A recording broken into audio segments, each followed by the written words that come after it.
Welcome to the Dirt Time channel. I'm Alan Halcon. And I'm Christopher Niragesh. Today we're going to talk about mugwort. Now in the past we Are have... we going to speak Spanish today on this one? Podemos si ¿Solamente en quieres. español? Si quieres. Okay. No me importa si quieres, pero está bien. los hombres probablemente están gringos, so Okay. vamos a hablar inglés. If I have to keep up with this Spanish, forget it. We're never going to get anywhere. Anyway, in the past we've talked about mugwort, but we wanted to go into a little more detail on mugwort. So right here it seems you have a potted specimen. Yeah, I was doing some harvesting and some of the roots came up, and so I planted them, and you could see how easy the plant is to grow. If you have a garden area, you want to make sure you really want it because it'll start to spread and take over. But I am sure so many of us have heard us say you can't have enough mugwort. Now, you being the master of the hand drill, you've gone through a lot of mugwort, right? No, I mean, I've gone through my fair share of mugwort. Okay, so for those who don't know, let's start with the basics, and that is when you get the fresh plant or the dried plant, it's going to look like this. And this is our most favorite use of the plant, is to crumble it up like so and use it as a tinder. So when Alan gets fire with the hand drill, you don't actually get a flame. No, I don't get a flame. Like Tom Hanks supposedly did in Castaway. What you get is an ember. Oh, you don't believe he did that? That was a trick photography. That's not how it works, folks. But I'll light this with my one-handed fire starting method. Normally the thumb drill. Steve Davis calls that the thumb drill. We've talked about that before. Thumb drill.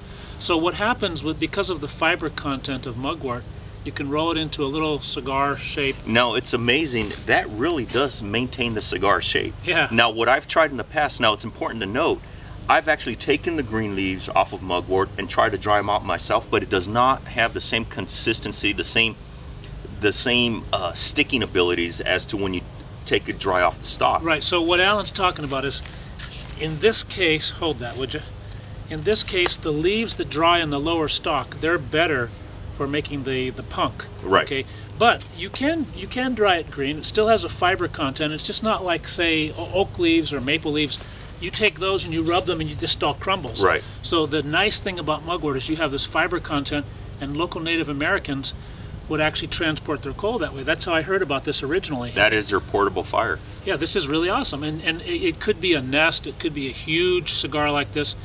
I remember studying in probably the Southwest Museum, and this was the way local people would take their coal up and down the Arroyo Seco, would go out to the beach. But it's, if it's summertime and there's bugs, this is going to keep some of the critters away too. Now I have to add, that really smells amazing. I really like the smell of mugwort. It's almost like church incense, actually. Sometimes it reminds me of my holier days as an altar boy.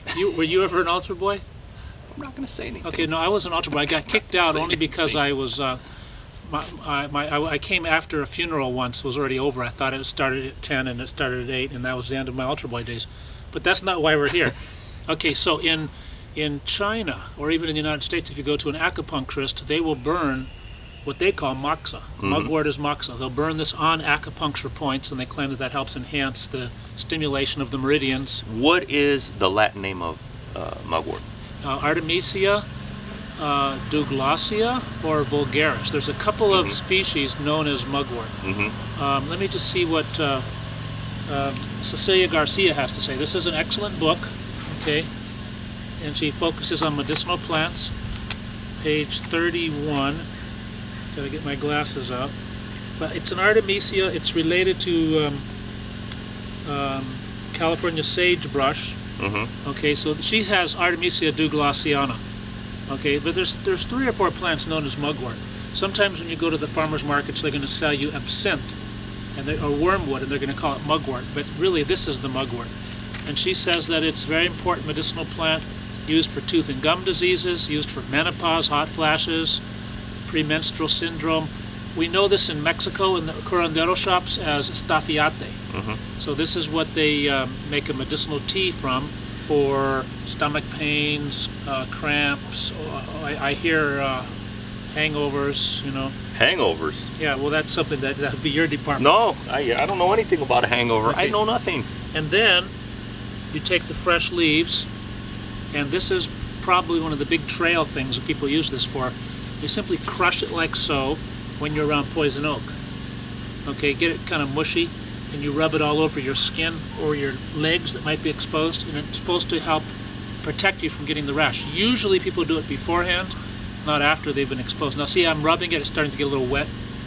So the more moist it is, the better. Then you just rub it on your skin. So basically what I'm getting out of that, because the way you get poison oak is through the urushiol, the oils in there. So is that providing some sort of film on the skin or something like that that's inhibiting the... I guess, I don't know. Because that makes no sense whatsoever if that's what's in the books. You put it on there and prevents poison oak. Well, makes no sense. It doesn't make sense. Well, there's a lot of things that aren't logical. I've heard bees can't really fly.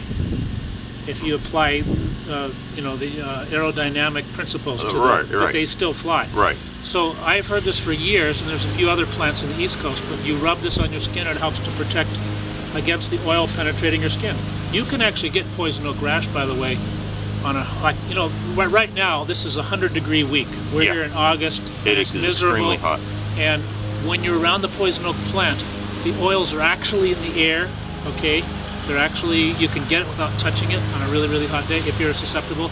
So I don't know what the mechanics of it is, Ellen. I'm sure as a doctor, are you a doctor now? No, I'm not a doctor. But, I'm not a doctor. Okay, but you could find that out. I don't know exactly what the mechanism for why it works, but people have claimed that for years and years. I've done it. It seems to be somewhat effective, but you know what I do for poison oak. I don't recommend it, but I've been eating it for, gosh, it seems like it's been 30 years now. I eat a little bit in the spring. You know, I'm not trying to get off on a whole poison oak tangent here, but there is two schools of thought to that. It's doing what you do, and I've done it too, and again, I don't recommend it, but doing what you do, where you eat a little bit of it every spring to try to build up a tolerance. There's two schools of thought. It's okay, so school one. School one, it works as Christopher stated. School two, you look at it as tobacco. You may not get cancer the first couple times, but the more you do it, the more susceptible you become to it. I've never heard any adherence to that school number 2, except you. No, it's... Did you just come up with that? No, it's the truth. It can be treated the more you're... Okay, let's put it this way. Everybody's body chemistry is different. Yeah. So I even tell people, I'm not recommending you do it. It's worked for me, it's worked for generations of Native Americans, but I know people that have eaten it, and they called me back and they said they got a terrible rash, and they were certain, because I put it in their mouth, or somebody else did, they were certain they didn't get a physical exposure. That's like saying, you know, Christopher, I can get stung by a bee and I will have no adverse reaction. But that's just because my body is different initially. Yeah. So if I do that, and then I'm going to tell you, well, it's because this is what I've done for X number of years. Well, no, the reality is my body was already that way. Are you challenging me?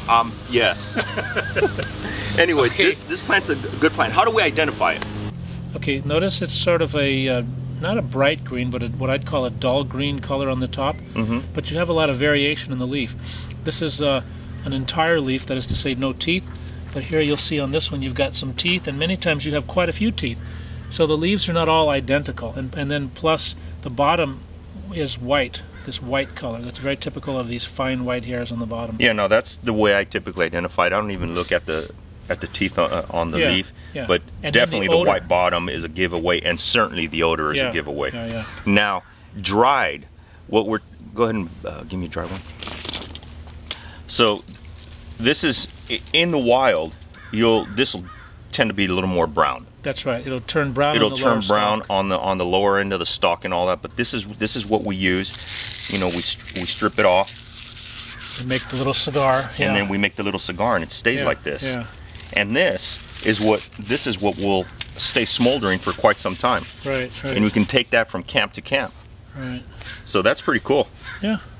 Okay, well that's mugwort anyway.